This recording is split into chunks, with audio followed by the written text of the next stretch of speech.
Do you think the government will use this bill to squash the separation movement in Alberta? Because technically they could. Sometimes people abuse their power. You know, the example we saw was in the October crisis in Quebec in 1970, where Pierre Elliot Trudeau used the War Measures Act.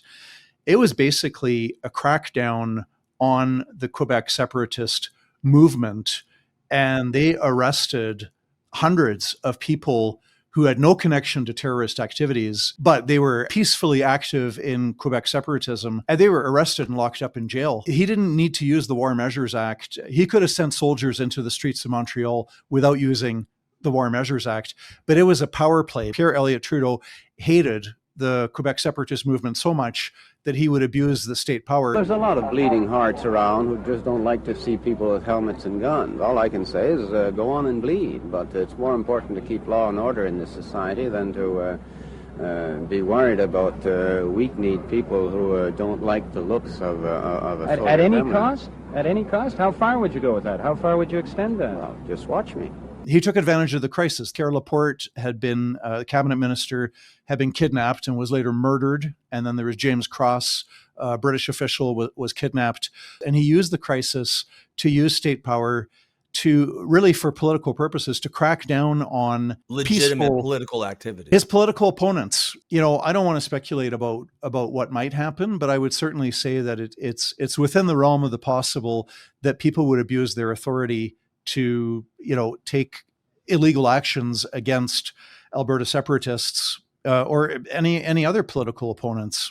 You can't assume automatically that they would, but they definitely would have the power to do it if they chose to. This is the naivete that I find frustrating. People would say, well, look, if the government wants to put a camera in my living room just to make sure I'm not doing anything bad, I don't have anything to worry about. I'm not beating my wife. I'm not running a prostitution ring. I'm not manufacturing fentanyl. I have nothing to fear. What do you think government does when it has all of that information? They're going to use it. And again, the government doesn't need that for good law enforcement. We've had in Canada for 157 years, compared to other countries, we've had peace, prosperity, low crime, political stability. The government doesn't need to intercept our mail in order to keep us safe. That's a great point. Those people who say, well, I'm not doing anything wrong. I'm not manufacturing fentanyl. Well, yeah, that's fine. But what about when the government decides that your political opinions are what's wrong, or they're going to crack down on hate speech, and they determine hate speech is if you don't believe that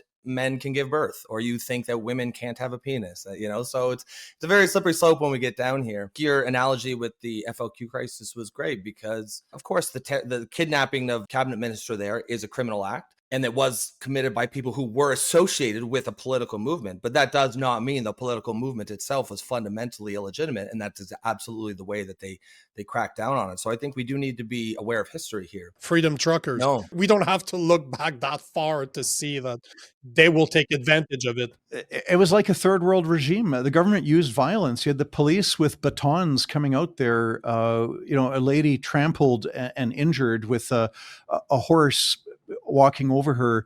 Violence used against people who had been peaceful. I mean, there can be a time and a place where it might be necessary for the police to use violence. I'm not saying they can never do that, but this was a crackdown on a protest. There's all kinds of legal, ordinary law enforcement that could have been used. Instead, they declared an Emergencies Act.